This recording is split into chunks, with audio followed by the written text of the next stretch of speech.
السلام عليكم ورحمة الله وبركاته. أعوذ بالله السميع العليم من الشيطان الرجيم. بسم الله الرحمن الرحيم. إن الذين يكفرون بآيات الله ويقتلون النبيين بغير حق ويقتلون الذين يأمرون بالقسط من الناس فبشرهم بعذاب أليم. إن الذين يكفرون بآيات الله، بے شک وہ لوگ جو یکفرون کفر کرتے ہیں، انکار کرتے ہیں، بآیات اللہ، اللہ کی آیات کا، وَيَقْتُلُونَ النَّبِيِّينَ اور قتل کرتے ہیں نبیوں کو، بغیر حق، بغیر حق کے، بغیر وجہ کے، ناحق، وَيَقْتُلُونَ الَّذِينَ اور قتل کرتے ہیں ان لوگوں کو جو یأمرون حکم کرتے ہیں بالقسط، انصاف کا، من الناس لوگوں میں سے، فبشرہم سو انہیں خوشخبری دے دو، بعذاب علیم دردناک عذاب، درد دینے والے عذاب کی خوشخبری۔ یہاں پہ جو ایک بات کی جا رہی ہے نا، وہ ان الذین یکفرون بآیات اللہ، یعنی حال کی بات کی ہے، وہ لوگ جو انکار کرتے ہیں، جو انکار کر رہے ہیں، یعنی ابھی جو لوگ انکار کر رہے ہیں نا، وَيَقْتُلُونَ النَّبِيِّينَ بغیر حق، ابھی تو کوئی کسی کو بھی قتل نہیں کرتا۔ جب نبی تشریف لائے تھے اس وقت تو کسی نبی کو قتل نہیں کیا جا رہا تھا، نبیوں کو تو پہلے قتل کرنا چاہتے تھے نا یہ لوگ، بنی اسرائیل نے پہلے قتل کیا تھا نبیوں کو۔ تو اللہ فرما رہے ہیں یہاں پہ، جیسے کہ سپر امپوز کر رہے ہیں پاسٹ کو اور پریزنٹ دونوں کو اکٹھا کر رہے ہیں، کہ یہ جو لوگ ہیں نا، ان میں اور وہ، یعنی یہ بھی انکار کر رہے ہیں اللہ کی آیات کا، ان کے سامنے بھی واضح آئی ہیں۔ جیسے عیسیٰ علیہ السلام آئے تھے تو اس وقت لوگوں نے انکار کیا تھا، اب آپ صلی اللہ علیہ وسلم ان کے سامنے واضح آیات لے کے آ رہے ہیں، چاہے وہ یہودی ہیں چاہے وہ عیسائی ہیں، اور یہ ان کا انکار کر رہے ہیں۔ ان میں اور ان میں جنہوں نے نبیوں کو قتل کیا کوئی فرق نہیں، یہ ایک جیسے انہوں نے کفر کیا، یہ بھی کفر کیا، یہ بھی کفر کر رہے ہیں، ٹھیک ہے نا، تو ان میں کوئی فرق نہیں ہے۔ تو جن لوگوں نے بھی انکار کیا اللہ کی آیات کا اور نبیوں کو بغیر حق کے قتل کرتے، بغیر حق کے کیوں قتل کرتے تھے؟ کہ جب بھی کوئی نبی آتا تھا اور وہ کہتا تھا کہ یہ آپ لوگ غلط کر رہے ہیں، سب سے بڑا پرابلم کب ہوتا ہے؟ کہ جب ہم سمجھ رہے ہوں کہ ہم ٹھیک ہیں اور کوئی آ کے کہے کہ آپ غلط ہو، تم غلط کر رہے ہو، تو بجائے اس کے کہ ہم اس کی بات کو ایکسیپٹ کریں، ہم کیا کرتے ہیں؟ ہم ان کے خلاف ہو جاتے، ہم ان کے دشمن ہو جاتے ہیں، ہم ان کو قتل کرنے کے در پہ ہو جاتے ہیں۔ یہ تب بھی تھا، یہ آج بھی۔ اگر آج بھی کسی موب کے اندر کوئی ایک بہت بڑا مکتبہ فکر ہو، وہاں پہ آپ جائے، کوئی بندہ جائے اور کہے نہیں آپ غلط کر رہے ہو، ظاہر ہے ہماری تو وہ حیثیت نہیں، کہ نبی جو ہوتا تھا تو اللہ کی طرف سے آتے تھے، ان کے پاس واضح آیات اور واضح نشانیاں ہوتی، اور ان کے پاس دلائل ہوتے تھے، تو ہم تو جائیں تو ہمیں کسی بھی بیس کے اوپر وہ جو ہے وہ ریفیوٹ کیا جا سکتا ہے، ہمیں انکار کیا جا سکتا ہے، ہم سے ڈس ایگری کیا جا سکتا ہے، لیکن نبی جو تھے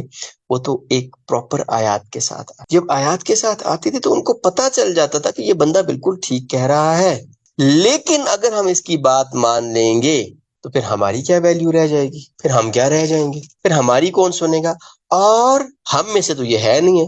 یہاں سے ہمارے مدرسے سے تو پڑھا نہیں ہے، ہماری جو ہے اس کی، ہمارے تو کسی کی اس کے پاس دلیل ہے نہیں ہے، تو ہم اس کی بات کو کیوں مان؟ اللہ جل شانہ ہمیں دین حق کو سمجھنے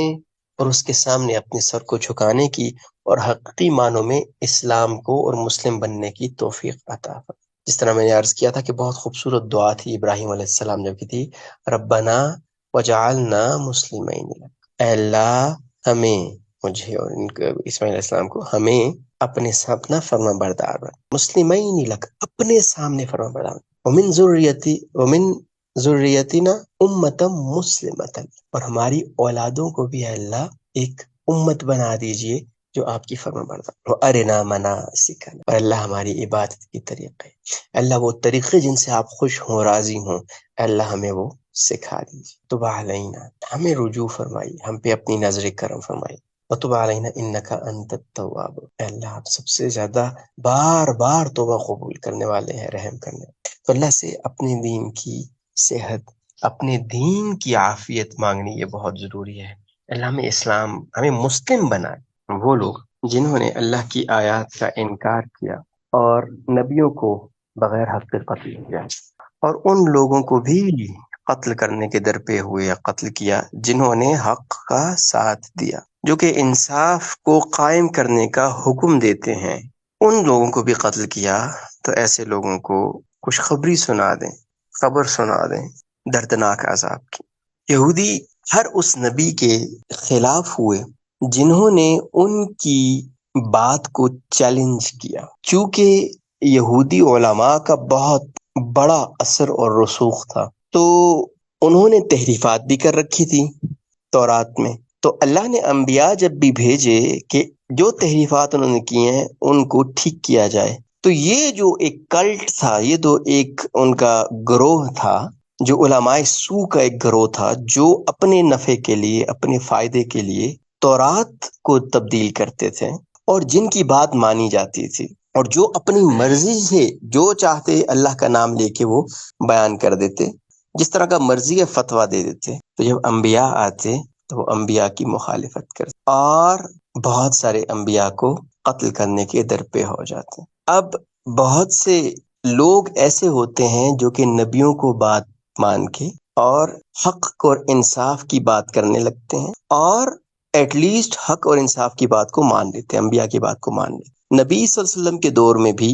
جو یہودی، جو راسخ العلم تھے یا جو عیسائی تھے، بہت سارے اہل کتاب کا ذکر قرآن میں آتا ہے کہ سارے ایسے نہیں ہیں، بہت سے ایسے ہیں جب وہ قرآن کو سنتے ہیں تو ان کی آنکھوں سے آپ آنسوؤں کو بہتا ہوا دیکھتے ہیں اور وہ اللہ کے سامنے سجدے میں گر جاتے، اس لیے کہ انہیں حق کو پہچان لیا ہے۔ ایسے بہت سارے لوگ ہوتے تھے۔